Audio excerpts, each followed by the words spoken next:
Hai guys, ketemu lagi dengan aku di channel Lady Din. Semoga kalian semua dalam keadaannya sehat dan bahagia. Kali ini aku mau membahas satu kisah tentang seorang gadis yang cantik dan berprestasi tapi harus kehilangan nyawanya di usia yang masih sangat muda. Bagaimana kisah lengkapnya? Tanpa basa-basi lama-lama, kita langsung masuk ke ceritanya ya.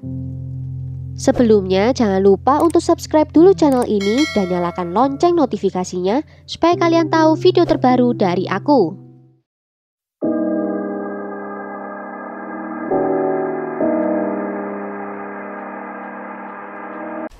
It was indescribable and it took a higher power to get me through it. I don't want to feel anger.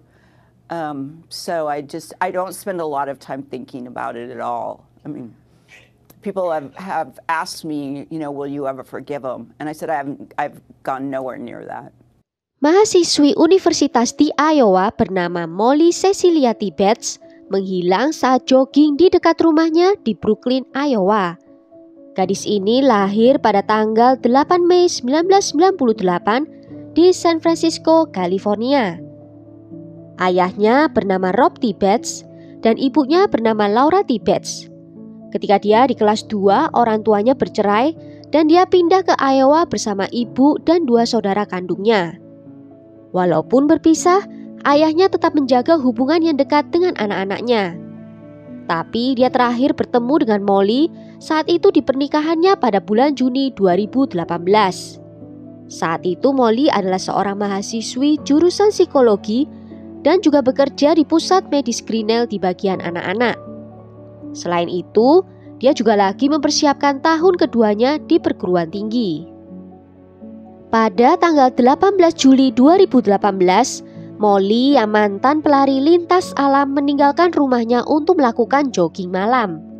Dia terakhir terlihat sekitar pukul 7:30 malam dan di keesokan harinya saat dia tidak muncul untuk bekerja di daycare, keluarganya langsung melaporkan kehilangannya kepada polisi. Menurut polisi, komunikasi terakhirnya yang dikonfirmasi adalah dengan pacarnya yang hubungannya sudah berjalan 3 tahun terakhir ini. Komunikasi itu terjadi tak lama sebelum Molly berangkat jogging. Saat itu pacarnya sedang bekerja di luar kota sejauh 210 km.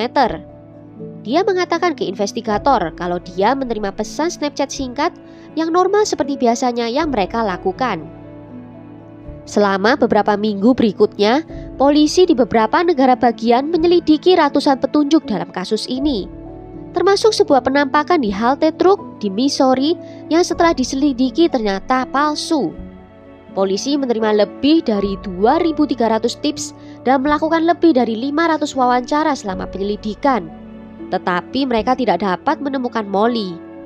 Sekitar 4 minggu setelah hilangnya Molly, polisi mengatakan bahwa pencarian telah difokuskan kembali ke beberapa area tertentu di sekitar Brooklyn, termasuk rumah pacarnya, halte truk, tempat cuci mobil, dan 2 area pertanian. Christian Bahena Rivera, pria berusia 24 tahun ini, tinggal dan bekerja di daerah pedesaan Paushik County. Christian aslinya berasal dari Guerrero, Meksiko, dan dia tiba di Amerika secara ilegal pada usia 17 tahun dan telah tinggal di daerah tersebut selama beberapa tahun. Dia telah bekerja di pertanian lain sebelum datang ke pertanian Yarabe di Brooklyn pada Agustus 2014. Christian menggunakan nama asli John Butt untuk mengidentifikasi dirinya dan untuk menerima gajinya. Christian menjadi incaran penyelidik saat mereka mendapatkan rekaman dari kamera pengintai yang menunjukkan sebuah mobil Chevrolet Malibu. Mobil itu terlihat mondar-mandir di area tempat Molly jogging malam hari itu. Setelah berhasil menemukan siapa pemilik mobil itu, polisi langsung mendatangi Christian. Dan tanpa kesulitan polisi langsung mendapatkan jawabannya.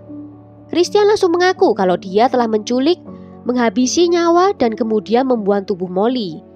Menurut pernyataan tertulis yang diajukan oleh kantor sheriff, Christian membawa polisi ke lokasi tubuh Molly dibuang, yaitu di sebuah ladang jagung yang terpencil. Christian mengatakan kepada penyelidik bahwa dia mendekati Molly karena menganggapnya menarik. Tetapi Molly tidak tertarik dengan ajakan Christian itu dan malah mengancamnya akan melaporkan ke polisi. Christian menjadi naik pitam dan menyerang Molly. Jaksa menyatakan kalau Christian punya motif untuk melakukan pelecehan seksual. Karena saat ditemukan, Molly hanya mengenakan kaos kaki dan bra olahraga dan kakinya dalam posisi yang terbuka.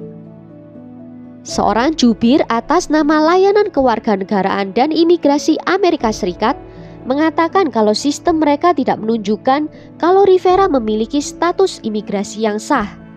Pertanian Yarabe, tempat Christian bekerja, dimiliki oleh keluarga pemimpin Partai Republik Iowa yang terkemuka. Keluarga itu mengizinkan Christian tinggal di tanah pertaniannya tanpa perlu membayar uang sewa. Mereka mengklaim bahwa mereka telah memeriksa status imigrasi melalui program e-verifikasi.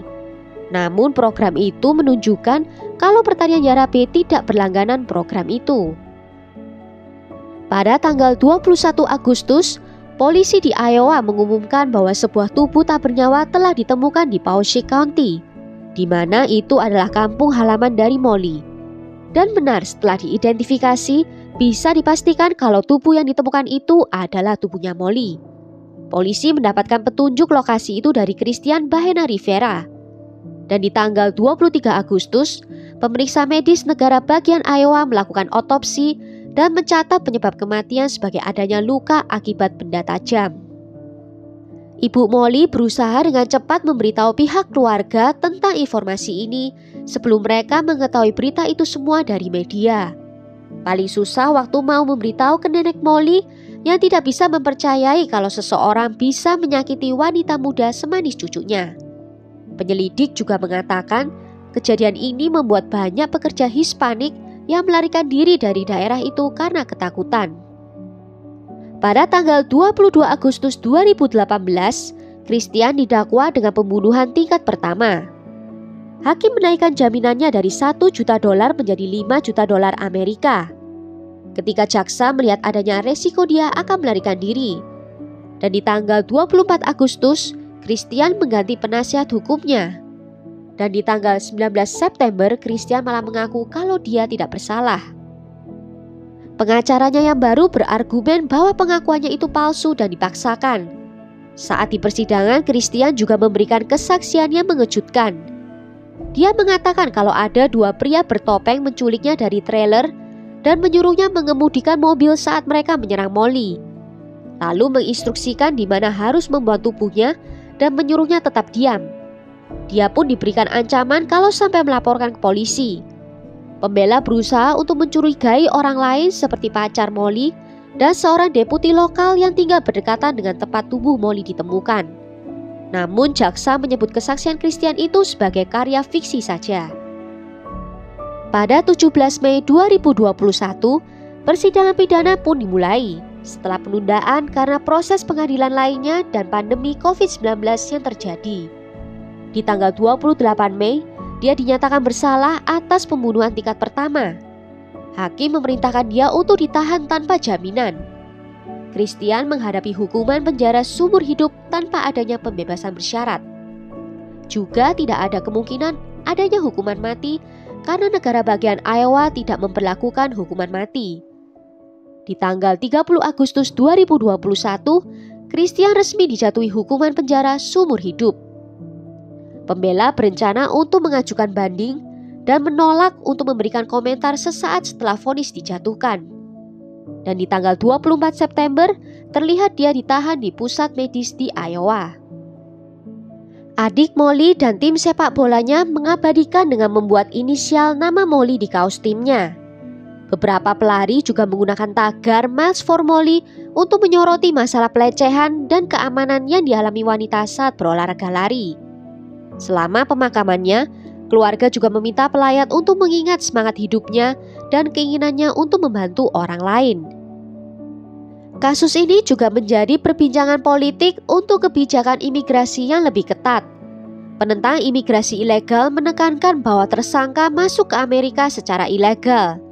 Dan menurut penelitian, imigran tidak berdokumen cenderung melakukan kejahatan daripada penduduk asli di Amerika.